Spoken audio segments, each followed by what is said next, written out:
सनम चाहिए आशिकी के लिए। ओहो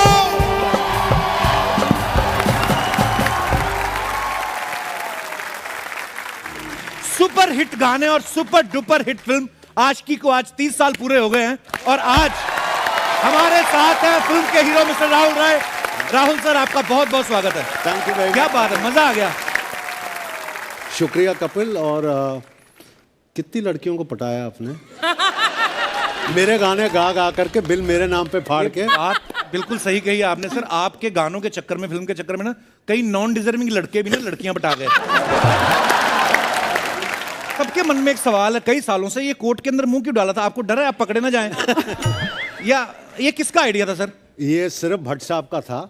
अच्छा और जब उन्होंने ये पोस्टर दिखाया था तो जैसे हर कोई न्यू कमर होता है, हम तो रोने लग गए। शक्ल कहाँ है, हमको हमारे को छुपा दी क्या? मतलब अच्छा। पिक्चर लोग देखने जाएंगे।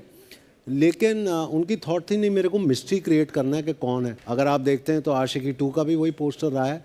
तो ये पूरा जो लोगों का ओवर द जनरेशंस जी जो रहा है इस फिल्म के जरिए और इस फिल्म के साथ, वो इतनी डीप रूटेड हो गई है कि वो कोर्ट का जो सिंबल था लवर्स का, कि बस हमको दुनिया की कोई परवाह नहीं है, सिर्फ हम दोनों के बीच में जो लाइफ है वही दुनिया है। तो वो कोर्ट का सिंबल वैसा बहुत ही खूबसूरत थॉट था सर, कमाल है।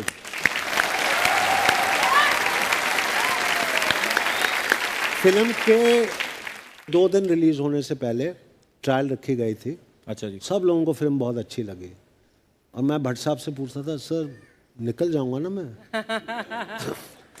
मुझे नहीं पता बेटा। मैं अगर लो आपको नहीं पता तो किसको पता है यार? ये ऐसे पिक्चर के 2 दिन रिलीज होने से पहले आप ये बोल रहे हैं। कहता बेटा आई रियली डोंट नो। गुलशन जी से भी यही पूछा गया था। तो द रिलीज वाले दिन में मेट्रो सिनेमा में 12 बजे की शो लगी हुई थी। अच्छा जी। मुझे आज भी वो इतनी अच्छी तरह मुझे याद है। मुकेश भट्ट मेरे को गाड़ी में लेके गए थे। थिएटर के बाहर कम से कम 300-400 लोग थे शो के घुसने के लिए अंदर। अच्छा जी।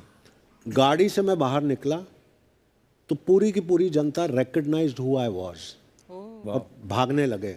और उन दिनों में कोई बाउंसर वगैरह कोई नहीं होता था। अच्छा जी। वो सब कोई नाटक नहीं था। तो मुकेश जी मेरे को लेके जाते थे, वो कोई शोशागिरी नहीं होता था। जिसके प्यार के भूखे हो आप उन्हीं को धक्का मार करके दूर कर रहे हो बाउंसर से। मतलब क्या हुआ? बहुत बहुत प्यारी बात है वाकई। लेकिन ये कई चीज़ें हैं जो कुछ लोगों को पता नहीं है कि फिल्म जैसे थिएटर में हाउसफुल चल रही है। जी। मुझे एक भी ऑफर नहीं आया फिल्म के लिए। अच्छा। 6 महीने तक।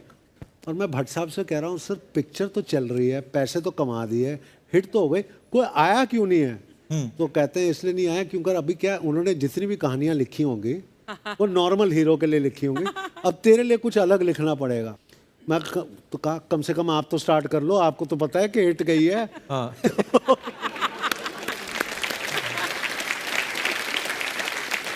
तो कहने लगे करते हैं। फिर 11 दिन में 49 फिल्में साइन की। क्या बात है। धड़ाधड़ करने लगा। एंड उन दिनों में सिर्फ लाइन बोलते थे। वो अलग बात है कि फिल्म इतनी बड़ी हिट हो गई। मैं पीजी में रहता हूँ, वहाँ पे फ़ोन था मेरे पीजी में, एक लड़का रहता था और 3-4 आज के चहीते बड़े बड़े स्टार्स और डायरेक्टर्स उस घर में आते थे। अच्छा जी। जितने भी फ़ोन कॉल्स आए थे लड़कियों के फैंस के जो मेरे साथ मिलना चाहते थे डेट, ये सब उन लोगों ने किया, मुझे तो पता ही नहीं होता था। अच्छा। सारे के सारे बिजी हो गए, बेरोजगार, कोई काम नहीं, सारे कपड़े, और वो भी मेरे कपड़े से मेरे कपड़े लेके जा रहे। अच्छा। मैं कहा यार तू कहाँ जा रहा है मेरे कपड़े? सर बिजी हूँ, थोड़ा डेट है। मैंने कहा कल तक तो तेरे को कोई नहीं चाहती थी, आज क्या कर रहा है तू? और ये जा रहे हैं। बाद में गलती से मैंने फ़ोन उठा दिया। कहते सर आप कौन बोल रहे हैं? मैंने कहा राहुल बोल रहा हूँ। आपसे तो मिली नहीं। वो लड़के से बात हुई थी, वो कह रही थी कि उसके साथ अगर मैं डेट पे जाती तो आपसे मिलने का मौका। Oh my God.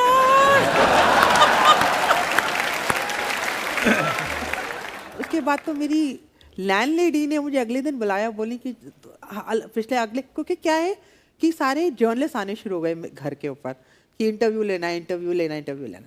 After a week my landlady said जी आपको शाम को मुझको बोली कि भाई अब तो आपको घर छोड़ना पड़ेगा, कमरा छोड़ना पड़ेगा, क्योंकि मैं आपको नहीं रख सकती।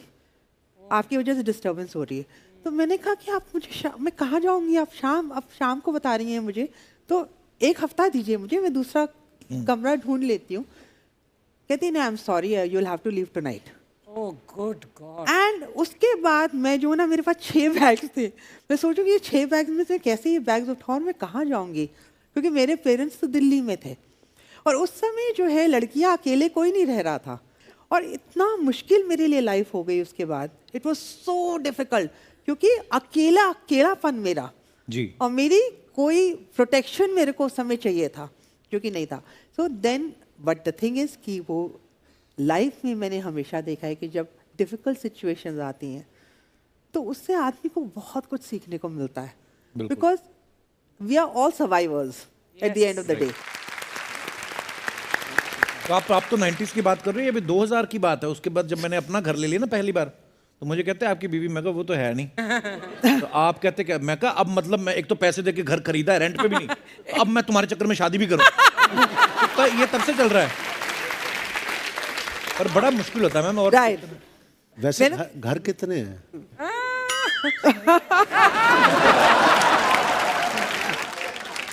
फिल्मों से पैसे तो सभी कमाते हैं, लेकिन आपने ये जो जोड़ियां मिला मिला के पुण्य कमाया ना। Do you have any idea sir, कितनी जोड़ियां मिलाई होंगी आपने अभी तक? ओह, मतलब एक्चुअली में देखा जाए तो उन दिनों में वाकई में आशिकी ऑब्वियसली बिकेम बिग रायट इन दिनों में। तूने तो जोड़ियां वैसे भी देखी है जो फिल्म पे थे और out of the film also. मेरे साथ कितने पता नहीं क्या क्या देखा हुआ है इसने। I would say that the success of the film really changed everything, but मेरे लिए सब कुछ रिवर्स हुआ। अच्छा जी। जैसे लोग इनको जानते थे राहुल के नाम से, इनको जानते थे अनु के नाम से, लेकिन मुझे मेरे नाम से कोई जानता ही नहीं था। अच्छा। मुझे सिर्फ पल्लू पल्लू पल्लू करके बुलाते थे और मैं परेशान हो गया था वो पल्लू से। पर फिर बाद में obviously things change little letter, but I was happy that it achieved humongous success and awesome. Thank you Bhatt साहब, आई वुड से दैट। तो उस दौरान एक अफवाह चली थी कि एक्चुअली अन्नू और राहुल में वो केमिस्ट्री नहीं है रियल लाइफ में, लेकिन वो सिर्फ इतने अच्छे एक्टर्स हैं कि वो स्क्रीन पर वो केमिस्ट्री दिखाते हैं।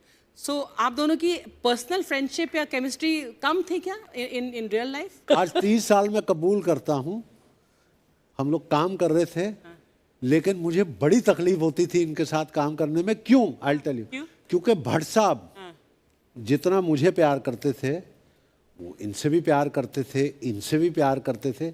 ये तो बन गया था मेरा जिगरी दोस्त, इनसे मेरा बन नहीं रहा था दैट काइंड ऑफ कनेक्शन। अच्छा। तो बड़ी जेलसी होती थी कि भट्ट साहब इनको इतनी तवज्जो दे रहे हैं। My actual real friendship was with Mahesh Bhatt. And क्या हुआ था, because of my whole acting before and all that, he used to act, he started calling me a one take artist. वाह। क्योंकि मेरे सारे शॉट्स, आशिकी में जितने शॉट्स हुए कोई सेकंड टेक में हुआ ही नहीं है। क्या बात है, सारे फर्स्ट टेक में। क्या बात है यार, ये नई बात पता चली है। वाह। इसका एक और पहलू है अनु, शायद आपको पता नहीं है। ये जब वन टेक देती थी, ओके करते थे भट्ट साहब, तो मैं एक दिन परेशान होकर मैं गया भट्ट साहब के पास। मैंने बोला भट्ट साहब क्या है, बोला जो टेक देती है जिससे जितना होता है उतना ही कराओ, आगे मत कराओ।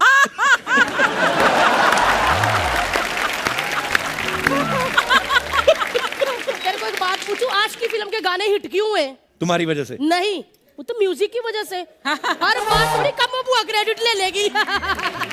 क्रेडिट देना है, कुछ देना ही है तो तिजोरी दे दो।